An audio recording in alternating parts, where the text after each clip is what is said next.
Welcome back. You're watching our special coverage here on CNN News 18. It's a local election in Mumbai, but the ramifications are national. They are big for the parties involved, for the city involved, and what the future really holds for the state of Maharashtra and the rest of the country as well. This is a special edition that we're bringing to you here on CNN News 18, getting you the most in-depth analysis from our studios here in the National Capital Region and on-ground analysis and the feel and the mood of what's happening in Mumbai. My colleagues Aman Sharma and Zaka Jacob joining us, getting us that perspective from Mumbai. But before we get you that sense, let us take a look at how exactly Mumbai has voted. We've spoken about what urban voter apathy looks like. We talk about this, unfortunately, every single election. And the story is no different this time around as well. The voter turnout until last count, which was at 3:30, is below the 50% mark. And that's the most disturbing trend that we see. Unfortunately, this is something that we see in several elections, be it the local body elections, the state elections, or even the Lok Sabha elections in Maharashtra and several other such metro cities as well. If you look at those statistics on your screens, from 1992, there has never been an election barring just one in 2017 when the voter turnout figure was above 50%. Doesn't look like that could change very much this time around either, because like I said, up until 3:30 p.m. It was still at 41%. We have about half an hour to go before the polls close, but will Mumbai come out and vote in large numbers? Tossing across to my colleagues, Zaka and Aman. Zaka, why is it that we see this kind of urban voter apathy really? Do people actually think that it really doesn't make a difference because it's too small an election?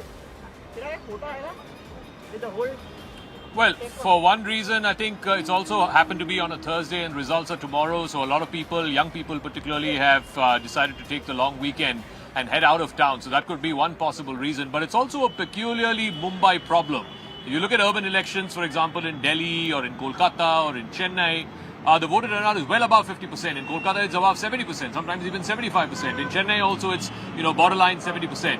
Why is it in Mumbai alone, Aman? This is a peculiar problem, and Poonam was listing out from 1992 onwards, only one instance where there's been 55% voter turnout. Otherwise, less than half the city votes, or thereabouts. Well, I think the thing about Mumbai, and I was speaking to some morning walkers at Marine Drive in the morning, and I spoke to them, and they spoke a lot about this is the problem, that is the problem, and nobody had voted till 8:30 a.m. when I spoke to them. So, I think people do have a lot of problems. They speak about it a lot, but when it comes to actually going and casting their vote, especially in a BMC election, it is not happening. People maybe feel that, this is not maybe an important election. They've already voted for a Vidhan Sabha election just, about say 18 months back. Maybe it's a case of voter fatigue also with repeated election. Maharashtra sees these elections also very closely. First it saw the Lok Sabha, then it saw the Vidhan Sabha, and immediately the BMC. And as Yesha was saying, the Gen Z is not voting. So that is a real cause for worry, Yesha, isn't it? How to improve the Gen Z voting in Mumbai? It's a young city. Absolutely, and that is a problem. Of course, something that we've seen over a point of time, even in the Lok Sabha elections, be the posh area of Malabar Hill, where we in fact see likes of Piyush Goyal coming and casting their vote. You'd see the elder generation, the senior citizen, even those on their wheelchair would come out and vote. Of course, we've seen, today when you speak of social media, be the Mumbai police, be the BMC, they've put so many videos of them helping out senior citizens cross the road, cast their vote. But yes, Gen Z, when we speak of Gen Z, of course, when it comes to a long weekend, we see all the nearby hotspots, be it Lonavala, be it Alibag, all of them are usually packed. On the other hand, to reach out to them, Zaka, we've seen that usually it is the restaurants, it is a lot of places and malls, they offer this kind of discounts so that people can show their ink finger and avail that discount, and that is how we've seen. But that really does not appeal to the Mumbaikars. In fact, well ahead of time, we've also seen how there was a holiday that was declared for people to go out and vote. But like if you see today, we're right here right outside CST, there are, as a normal crowd at 5 o'clock, 6 o'clock peak time, their crowd is as normal as it can be on any other working day. So possibly people have chosen to be out on the streets or enjoy that day off instead of going out to vote. Go and vote. That's a dereliction really of your responsibility. Your first and most important responsibility as a citizen is to cast your vote and to ensure that your elected government, at whatever level it is, corporation, state, or even parliament, is held accountable. But Mayresh, a lot of people have also been complaining that their names are not there on the voter list. Susie Ben's party says this is exactly the case for an SIR. But what have you been picking up from the ground? People saying that their names are not there. Personal example of mine, one of my family members, she and along with her daughter, they have gone. Their name is there. They got a chit also from the local party as well as from the corporation. But when they went at that particular polling booth, their photos were mismatching, and that's why they couldn't vote. So that is an epic case. The person who had voted for the Lok Sabha, for the state assembly, the person couldn't vote for the corporation because the photos were not matching, and that exactly is the problem. Because if you remember, corporations have always said that we will be if there is a mismatch, we will go to the door to door, we'll do that survey, we'll make them fill some form and will allow everyone to vote. But this is not happening. Where exactly it is happening? Exactly what Rahul Gandhi keeps saying, vote chori. You put Brazilian models photo instead of ordinary voters photo. This is not vote chori, but Mayuresh, I'm really sad that your enthusiastic family could not vote. But I'll tell you this, there are more than 1 crore voters voting from the city of Mumbai. I'm not running away. The election commission should have done what it was needed to be done to ensure that every citizen could vote. But unfortunately, it's not happened. And I think, as you rightly said, SIR is the need of the hour. We all in the Mahayuti government always believe that every single person who is the citizen, who is a Mumbaikar must vote. Why can't we make it just simple? You have any government ID which shows a Mumbai address and you can show that you've lived here for 2 years, 3 years, 5 years. You can go ahead and vote. But that's for the election commission to decide. It is not so simple, I'm sure, because there are so many people. This Dubar Matdan is what? That you are born in UP, but you've settled down here, you vote here and you vote from UP also. So therefore, problem to solve, Raman. I mean, we all hail from somewhere and work somewhere else. It's not that difficult a problem to solve. You have a government ID with a local address, you should be allowed there has to be a purification of the voter list, which is the fundamental reason, and that is SIR, which is a constitutional machinery. Voter list is never purified, as he was saying. Somebody who's voted just a year ago is now not there on that voter list.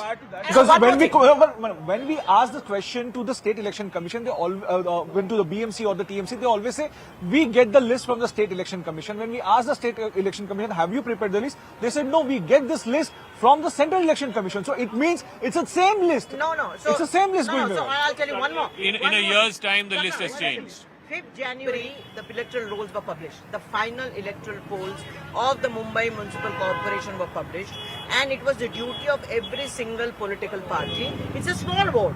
Here in Mumbai, there are 50,000, but just in the MMR region, it is close to 20 or 25,000 people. So usually, a polling agent of the political party know that who are from the community, whose name is missing. They go door to door, and that's how we've also done. We as Shiv Sena, the Matdar Yadi, uska vachan hota hai. We study, we read page to page. For us, it's the Gita. When we go for election, we must know. We train our polling agents, and therefore it is so. Therefore, irrespective of what the results are tomorrow, do you see the vote chori narrative being brought up by the opposition, the Congress and the Shiv Sena, etc.? Definitely. I think the groundwork is already being laid for that today. I see Mr. Uddhav Thackeray and Raj Thackeray coming out tomorrow if they lose, saying that, this election was stolen, people could not vote. This inked finger controversy that, people from the BJP have voted double times. I think all these things will emerge tomorrow. Already the groundwork is being laid today. But overall, Zaka, I think Mumbai is also a lot about infrastructure, ease of living. An average Mumbaikar wants to reach from his home to his office in the shortest possible time, not travel in congested local trains. He wants ease of living. But sadly, in this election, I have not seen any party speak about that ease of living of a common Mumbaikar. I think that is what has been missing. Yes, Metro has been brought, Coastal Road has been brought, Atal Setu has been brought.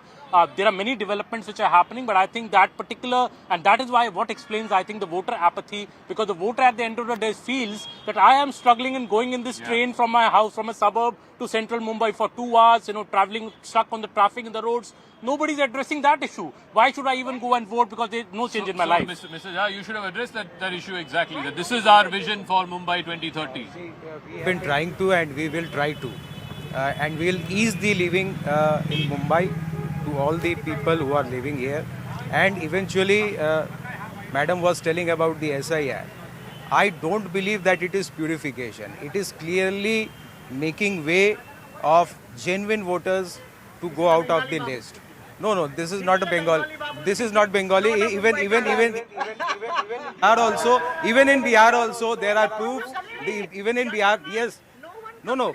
There might not be complaint, but these are defects. But these are defects which are kept in abeyance. No. 65 lakh people. You can't deny the fact that a lot of people have said, and after turning up at the voting booth, that their names are not there or their photos are mismatching. The political party whom they have affiliation to. I mean, every political party knows. So it depends upon the political party. I don't think so, but Depending on the political party, it's the election commission's job. Anyway, very very quick final word. What is going to be the implication of this result once it comes tomorrow, whichever way it swings? If it swings the BJP Shiv Sena way, or if it swings the Thackeray cousins way? Speak of this, what's important is that this factor of Thackeray cousins is something that we've been speaking about. The election would now determine whether they would actually continue. Thackeray as a brand would continue to have that stronghold over BMC because 25 years it's always been Thackeray running or Shiv Sena running the BMC. Now what's important is that, of course, last election we saw there was absolutely no opposition. Would Thackeray cousins turn out to be a strong opposition against the Mahayuti is something that needs to be seen, or it's like a do or die factor as to whether Thackerays would continue running the The BMC. fate of the alliance itself, Aghadi and Mahayuti. I see that this is a test for all. Why? Because this is a test of Thackeray's. As Yasha said, it's basically, it will prove that whether Thackeray magic is working or not. It is a test of Eknath Shinde because he has been always branded that he's man from Thane and not from Mumbai. So it is his test. It is a test for BJP's Devendra Fadnavis because that will basically decide whether Fadnavis will be elevated in Delhi or not, because he has won the assembly election. But after that, this election will decide whether he gets that path or not. All right, I want to thank all our guests, Susi Ben Shah and Mr. Jha. Thank you very much for joining us. All our reporters and editors, Aman Sharma, Yasha and Mayuresh, thank you for joining us. In about half an hour's time, we'll have the first exit poll results. We'll have that covered live here on CNN News 18. And tomorrow morning from 8 a.m., we'll have live coverage from the maximum city, the city of Mumbai. Who will get to sit in the throes of power in this building right behind me, the BMC. Quick break. We'll see you on the other side.